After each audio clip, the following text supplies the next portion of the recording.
I'm Susan Lipp, Editor-in-Chief of Trust and Estates, and I'm speaking with Jamie Hopkins, CEO of Bryn Mawr Trust Advisors, LLC, and Chief Wealth Advisor at Bryn Mawr Trust. Today, we're going to be discussing the strategy of pairing market volatility with a grantor trust and a well-timed gift. The goal is to shift appreciating assets out of the estate while their values are temporarily suppressed. When values recover, that appreciation happens outside the taxable estate. And this discussion is based on an article by Jack Elder, Gifting into the Dip, which appeared in our September issue. So, Jamie, let's get started with the questions. The article highlights market volatility as an opportunity for estate planning. Why does a market downturn present such a powerful window for wealth transfer, and how can advisors prepare clients to act quickly? Yeah, well, thank you for the question. It's a really important part of strategic gifting and estate planning for high net worth clients. And it's not just the market downturn. You really want to think about any time where there might be a depression of value for assets. But most commonly, right, that occurs when we have investable assets and the market turns down. It can happen in privately held businesses too, right? Maybe the business isn't doing that well that year or something occurred. You could also see a depression of value. And the reason you want to think about gifting at that time is the hope is those assets will recover in value or grow over time.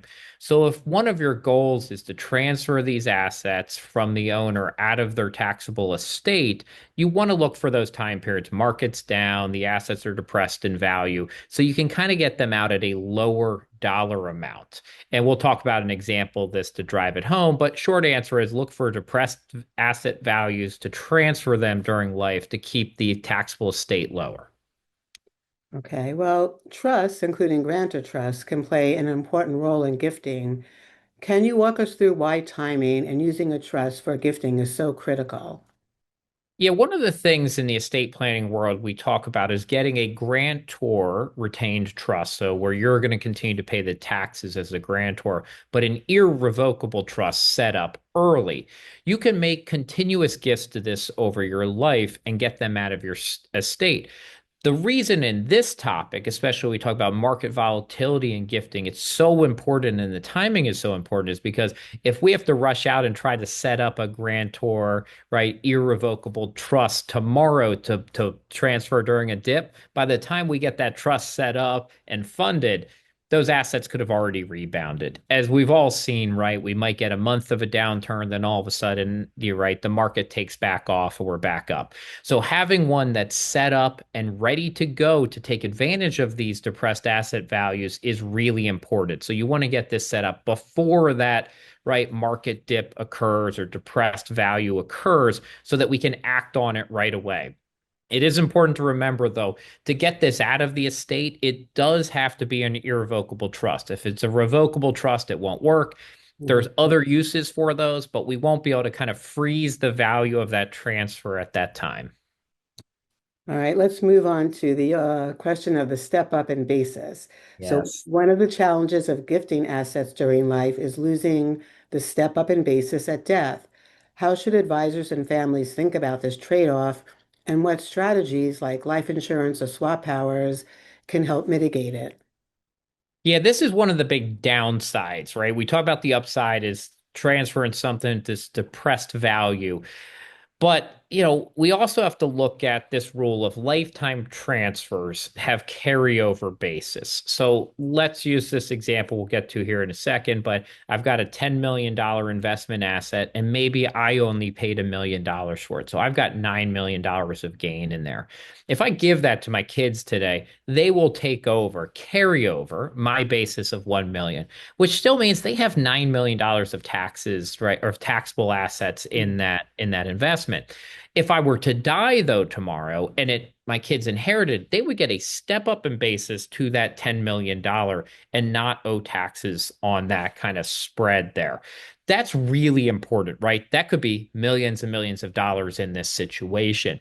And especially if that's all I own is that $1 $10 million asset, it is actually a bad strategy to transfer today, even if there was a dip in the market down 1 million, because essentially I'm locking in taxes for my kids in that spread versus leaving it at death. Now, how can you deal with this sometimes? You mentioned really quickly life insurance. We could go purchase life insurance in addition to cover some of that liquidity issue we might have in the future. So if we think maybe there's $2.5 million of taxes that would be owed on that $10 million asset, we could go buy life insurance fairly effectively to fund $2 million, where then we could kind of cover that tax payment with life insurance at a much smaller dollar amount today, maybe a couple $100,000 in total as a premium. So that could be one way to mitigate that, almost tax differential in the asset. It doesn't get rid of the taxes, but it could be a way to minimize that for our heirs. The article includes a case study of a 10 million portfolio that drops 1 million, and then they gifted 9 million during a market dip. Can you explain the long-term estate tax savings from that example? And why is that strategy so efficient? What other assets might make sense to consider in lifetime gifts? So this was a great example in the article, and it's what I would say kind of mirrors real life examples here, where you might have a very high net worth client, say 50 to 100 million, that does have 10 million of investable assets that they really don't need to maintain their current lifestyle today. So they have an irrevocable trust set up at this time, and the market has a downturn of 10%. So it goes from 10 million of investable to 9 million. They go ahead and say, you know what? Let's transfer this $9 million, right, investable asset into this irrevocable trust. So in the example, they transfer it in there. And that is using up $9 million of your lifetime exclusion amount. So you do have to remember that it is a taxable gift. We use up part of that, 16-ish million today and goes in there. Now, when you look at that, though, you say, well, was this good or not? It does depend on a lot of assumptions. The article, I think, assumed a 6% return over a number of years, but that 9 million, if you think about that over a 10 plus year time period with 6, 7%, will double. So all of a sudden, the kids actually inherit a $20 million asset or more in the future, but only 9 million of it actually was counted against your exclusion amount. So you were able to transfer a more than double amount by locking in that transfer early on and getting the dip portion of that 10% down, and the future gains of that outside of the estate. That saves, in this scenario, right, millions of dollars in estate tax, right, at the 40%. So it's a very powerful strategy. This is not for everybody, right? That's the other thing is this example, we are talking about high net worth clients that have millions of dollars that they don't need access to today. If you needed access to that $10 million today, you can't transfer it into this trust. You can't access it. You can't live off of it. You can't spend it. It is an irrevocable transfer. So that is a big caveat here. You have to understand the client situation, their long-term goals, but we really should take advantage for our high net worth clients of these kind of estate freeze techniques to get them out of the estate and save some of those taxes long term for their heirs. Okay, last question for you. What's the biggest takeaway for advisors watching this? Is it about monitoring markets more closely, preparing structures in advance, or educating clients on how volatility can actually work in their favor? Yeah, I think this one's actually simple, and it's the last one. I don't think we need to watch markets more closely, but most clients get stressed out when the markets are volatile and they're turning down. And I think if you really take the time to educate clients, market downturns, when we look in the past, always look like such great opportunities.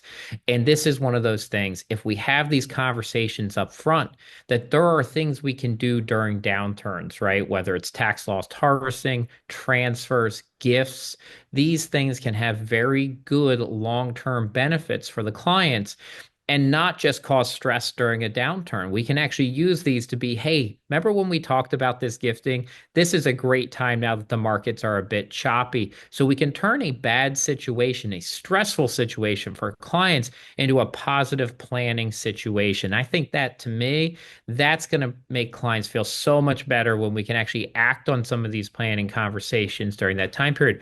But your point, if we didn't educate ahead of time, if we didn't plan ahead of time, they're not going to be receptive to that during a downturn. We have to prepare people for this action well in advance of, market volatility. Right. Well, thank you so much, Jamie, for your insights on this estate planning a strategy. And it's such an opportunity to take advantage of the volatility in the market.